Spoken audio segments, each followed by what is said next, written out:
लाडकी बहीण योजनेच्या हप्त्यांबाबत महिला आणि बालविकास मंत्री अदिती तटकरे बोलतायत। आपण थेट जाऊया। आदरणीय एकनाथजी शिंदे साहेब आणि उपमुख्यमंत्री अजितदादा यांच्या उद्या सभागृहानुसार परवानगीनुसार एक विशेष सत्र महिला दिनाच्या निमित्ताने सुद्धा आयोजित होणार आहे।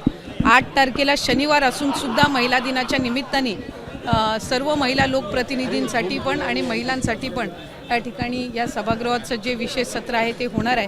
पण त्याचबरोबर सगळ्यांची लाडकी योजना म्हणजे मुख्यमंत्री माझी लाडकी बहीण योजना आणि त्याच्या फेब्रुवारी महिन्याचा जो हप्ता आहे तो आम्ही 8 मार्च महिला दिन याच्या पूर्वसंध्येला त्याला अनुसरून आम्ही त्या ठिकाणी सर्व महिलांच्या थेट खात्यामध्ये उपलब्ध करून देणार आहोत आणि साधारणपणे 5-6 तारखेपासून याची प्रक्रिया पूर्ण होईल आणि सुरू होईल आणि 8 तारखेच्या आत सर्व महिलांच्या खात्यामध्ये फेब्रुवारी महिन्याचा हप्ता हा त्या ठिकाणी उपलब्ध होणार आहे।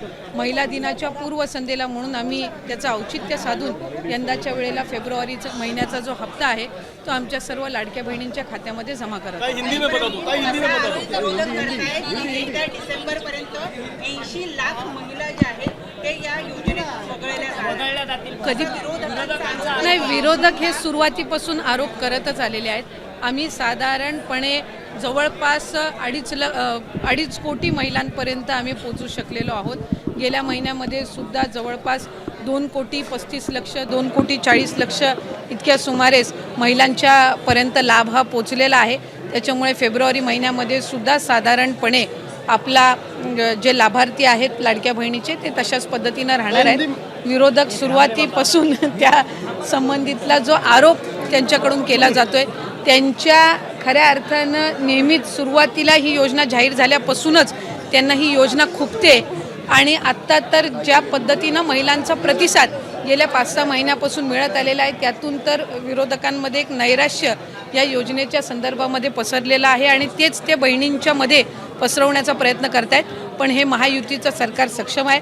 आदरणीय मुख्यमंत्री देवेंद्रजी फडणवीस साहेब, उपमुख्यमंत्री एकनाथजी शिंदे साहेब आणि उपमुख्यमंत्री अजितदादा यांच्या नेतृत्वाखालचं असणारे महायुतीचं सरकार हे लाडकी बहीण योजना अशाच पद्धतीनं पुढं सुद्धा सक्षमपणे कार्यरत आणि यशस्वीरित्या आम्ही चालू ठेवणार आहोत।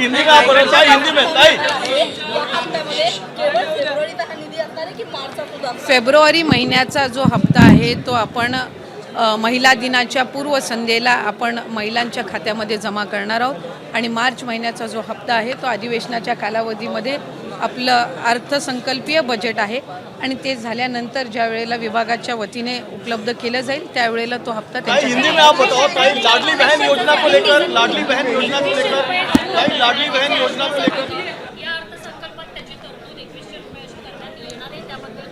नाही, साधारणपणे त्या संदर्भातला योग्य तो निर्णय राज्याचे मुख्यमंत्री आणि दोन्ही उपमुख्यमंत्री घेतील।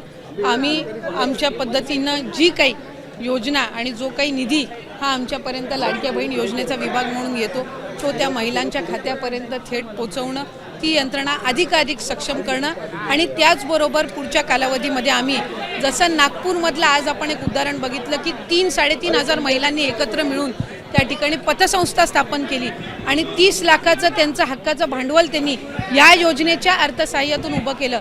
तशाच पद्धतीचा पॅटर्न प्रत्येक जिल्ह्यामध्ये महिलांनी एकत्रितपणाने यावं आणि आर्थिकरित्या सक्षम व्हावं, त्यामुळे त्यासाठी आम्ही अधिकाधिक विभाग म्हणून लक्ष केंद्रित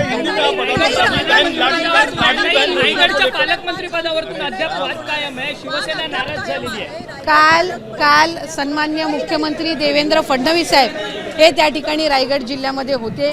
त्यांनी सांगितलेलं आहे की रायगड जिल्ह्याचं पालकमंत्रीपद त्या संदर्भामध्ये योग्य तो निर्णय होईल आणि सध्या त्याचं पालकत्व जे आहे ते राज्याचे मुख्यमंत्री आणि दोन्ही उपमुख्यमंत्री करत आहेत।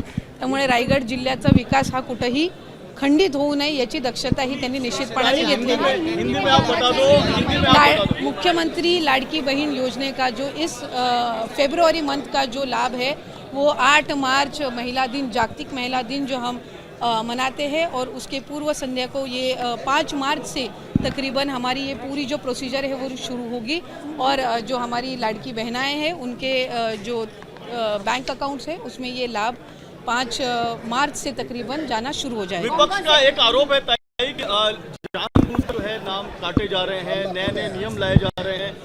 पहले चुनाव के समय हमने एक भी नियम GR जो हमने पहले जो अनाउंस किया था उसमें एक भी हम एबीपी माझा, उघडा डोळे बघा नीट.